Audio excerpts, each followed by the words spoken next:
Sahabat di Kosmo bicara soal hukum, kadang kita ngeri-ngeri mendengarnya dan tidak paham apa yang harus kita perbuat. Nah, agar kita tahu permasalahan-permasalahan dan jenis-jenis hukum, mari kita simak Klinik Hukum bersama Cak Sam.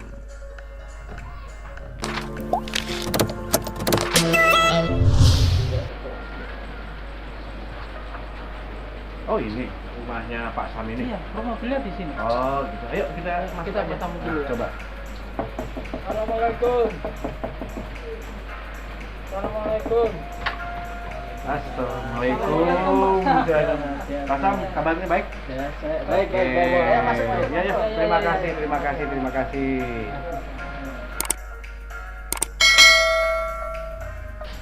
Aduh, Cacam, kita kemari bersyukur alhamdulillah bisa ketemu Pak Sam di sini. Saya sebenarnya sudah lama pengen ketemu Pak Sam nih, pengen berdialog tentang masalah-masalah hukum Pak Sam.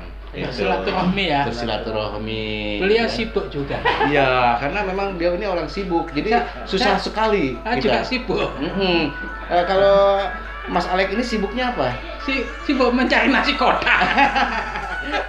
Baiklah. Ya, sebenarnya saya sih sibuk sih enggak, cuma memang tuntutan dari sebuah profesi membela masyarakat kaum bawah. Oke. Jadi mohon maaf, mungkin kemarin telepon berkali-kali, Iya. apa saya jawab ya, mungkin baru kali ini kita bisa Iya, ngobrol. alhamdulillah. Baik, Cak Sam. Sebelumnya nih kita kenalin dulu Cak Sam, karena memang pernah juga tampil di YouTube saya, Sahabat di Kosmo. Kali ini saya memang bertamu di salah satu advokasi Bekasi ya, Iya. Bekasi namanya Kongres Indonesia. Advokasi Indonesia, namanya Pak Samsudin ya. Iya, Pak, betul. betul kan Pak Samsudin, sarjana hukum itu. Dan saya juga kebetulan juga ada teman saya yang mau nanya-nanya nanti ya, Iya. dengan Alek, Mas perkenalkan, Bang. Alek. Ini adalah Alek apa? Alek anak jelek. Alek anak jelek, tetapi sebenarnya tidak jelek-jelek amat. Tapi mudah-mudahan keren. Mudah-mudahan rezekinya kayak Pak Sam. Amin. Ya, sebelum kita ngobrol lebih lanjut ya, tolong di subscribe dulu dong, Ya. subscribe dulu. Subscribe, komen, like, Ya. dan Terus di komentarin. Komentarin yang baik-baik. Baik. Oke, kalau gitu Pak Alek sama Pak Sam. Iya. Pak Sam gini, Pak Sam ini kalau nggak salah sering menangani kasus-kasus wong cilik nih, Iya, gitu kan. alhamdulillah seperti itu. Sekarang saya mau tanya dulu kasus apa aja yang biasa ditangani sama Pak Sam ini. Sebenarnya nama kasus itu cukup kompleks. Ada kasus perdata, ada kasus pidana. Ya kan begitu. Ya. Nah, mungkin saat ini saya lebih dominan kepada perkara ada pidana, ada perdata, ya mungkin tanah atau mungkin yang lainnya ya, mungkin buruh seperti itu, dan mungkin peradilan agama yang juga melayani seperti itu. Jadi selama ini mungkin pidana mungkin ada ya, cuma tidak terlalu banyak, dan yang memang ditangani adalah perdata. Itu yang memang sekarang ini lagi, perdata juga bisa usulnya ke pidana juga ya sebenarnya ya. Bisa usulnya ke pidana juga ya. Bisa sejalan. Makanya kita harus studi kasus dulu, kita bedah kasus dulu. Dalam kasus ini kan berbagai macam analogi. Makanya yang akan kita mainkan celahnya di mana nih untuk sebagai mencapai sebuah tujuan klien itu sendiri. Misalkan apakah kita mainkan pidananya dulu, kalau memang ada kita, atau memang pidananya nggak ada, fokus kepada perdata. Mungkin Pak Alex sendiri mau nanya apa nih sebenarnya? Alhamdulillah dari Pak pembicaraan sama Pak Sam tadi, mulai A sama X, alhamdulillah saya. Alhamdulillah apa nih? Gak nyambung. Makanya saya nyesel nggak sekolah dulu. Bener, saya nyesel. Iya. Gak nyambung sama sekali. Ya sebenarnya sekolah itu bukan sebuah ini, tapi memang penting, akademik itu penting, karena dengan akademik kita menambah wawasan cakrawala berpikir. Betul sekali. Nah, dari kasus-kasus yang memang atau masalah-masalah yang dialami sama klien nih sekarang harus sebutnya ya, klien atau apa gitu kan, itu pernah nggak ada satu kasus yang memang susah sekali dipecahkan gitu? Sampai saat ini alhamdulillah cukup normal ya. Semua kasus tergantung ketelitian, kehati-hatian kita dalam menangani perkara. Terkadang kita juga ada yang mungkin mohon maaf terlalu bergagah, terlalu ceroboh. Saya lebih kepada kalau toh memang ada kasus, saya harus jeli dalam artian bukti-buktinya. Misalkan perkara tanah, misalkan tanah itu ada namanya jual beli, bukti jual beli itu apa? Misalkan ada yang dibeli itu sudah berbentuk sertifikat tanahnya, atau memang awalnya memang AJB atau memang girik atau letter C-nya nongol. Dan mungkin juga memang hal-hal tersebut itu dikuatkan juga ada bukti kwitansi tanpa adanya penguat, betul. Dan ditambah lagi saksi itu juga kita agak susah dengan adanya bukti kwitansi, ada saksi. Saya kira itu lebih mudah mengurai untuk permasalahan itu. Kalau soal tanah nih gitu kan, kalau tanah warisan sendiri itu gimana ya kalau tanah warisan biasanya ya? Kalau tanah warisan itu simpel sebenarnya kan. Kalau dari hukum kompilasi hukum Islam itu bisa disederhanakan atau bisa juga dengan kesepakatan dengan pihak keluarga sendiri. Ya kalau memang secara hukum Islam kalau mungkin lelaki itu lebih tinggi dibanding dapatnya dari perempuan. Tapi sekarang dengan persamaan gender itu juga tidak menjadikan dominasi, sehingga banyak yang lebih kepada sama rata. Nah, kalau misalkan sistem warisan tadi kita nyambung soal masih warisan ya. Warisan itu kalau misalkan kita jual, ini kan biasa suka ada yang pro kontra tuh. Kadang juga ada yang memang ngebohongi sama saudaranya gitu kan. Saudaranya sudah tangan padahal tidak kan itu seperti itu. Bagaimana sih kasusnya? Nah, kalau hal yang seperti itu makanya harus di awal tuh harus ada namanya akta pandading. Akta pandading itu sebuah akta perdamaian yang mengatur tentang atau mungkin ada fatwa waris. Kalau fatwa waris itu dikuatkan oleh pengadilan agama, sehingga putusan salinan itu menguatkan atau cukup dengan akta pandading, kesepakatan bersama yang dinotariskan itu juga bisa. Selagi dasar itu saya kira cukup kuat. Oh iya begitu. Jadi sahabat di Kosmo kita bermanfaat sekali. Lengkap ya. Iya lengkap. Jadi kalau misalkan Mas Alek gitu kan punya masalah dengan warisan. Saya selalu ada masalah. Kelihatan. Bermasalah. Dia bermasalah. Sampai tahu aja kalau dompet. Tahu aja. Gini, saya ini di rumah ini selalu ada perkara Gus. Siap. Nah, dengan istri saya itu kira-kira bisa diatasi enggak perkara ini? Ya, kalau masalah istri itu kan satu yang penting itulah kenyamanan istri. Kenyamanan itu faktor mungkin Mas Alex sendiri penghasilan, memberikan haknya, memberikan kewajibannya. Saya kira tidak ada masalah. Kalau memang ada masalah lain pasti ada sesuatu, pasti biasanya ada wanita lain. Itu yang menjadikan kalau masalah yang lain itu insya Allah tidak terpenuhi. Tapi kalau masalah Gus Sam kan Pak Sam bisa ngomong kenyamanan. Kalau saya di dekat istri saya nyaman, tapi istri saya kan nyaman. Itulah. Itu mungkin istrinya yang kurang beruntung. Kurang beruntung. Ya mungkin seperti itu ya. Pak Sam, jadi ngomong-ngomong lagi ke masalah hukum, itu baik perdata maupun pidana maupun perceraian atau apa segala macam gitu kan.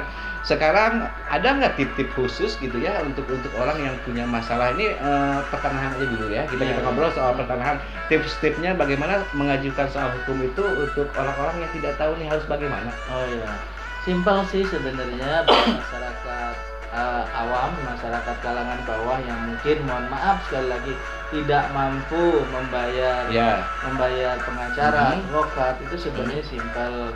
Di pemerintah sendiri juga sebenarnya kalau di pengadilan sudah ada namanya pos bakum. Tapi ya memang mohon maaf sekali lagi. Pos bakum itu apa? Pos bantuan hukum untuk masyarakat. Saya nggak nyampe belum nyampe ke sana nanti. Itu ada kalau emang disidangkan. Tapi kalau ada unsur pidananya sendiri, ya memang yang pertama adalah kehati-hatian kita sendiri memberikan kepercayaan amanah untuk memberikan kuasa untuk mengurusi surat ini. Terkadang sekali, mohon maaf sekali, sering terjadi sudah diberikan amanah tapi tidak dijalankan, sehingga kliennya kasihan. Ya, gitu. betul, Banyak betul, juga betul. yang seperti itu yang pertama. Yang kedua ya memang kita nggak usah gentar, negara kita itu negara hukum. Yang penting adalah bukti kita itu komplit. Oh iya, betul. Nah, makanya kalau bukti komplit kita, kalau toh memang ada unsur pidananya, ya laporkan saja ke polisi gitu. Nah, nanti kan kalau toh memang polisi sudah ini kok tidak berjalan proses upaya penyidikan, nah ini kan berarti ada apa, kan seperti itu. Sama yang terjadi yang saya tanganin kasus yang baru kemarin saya di Citayam itu. Bapak almarhum JP Sirait ini membeli tanah tahun 1983 ya. 83.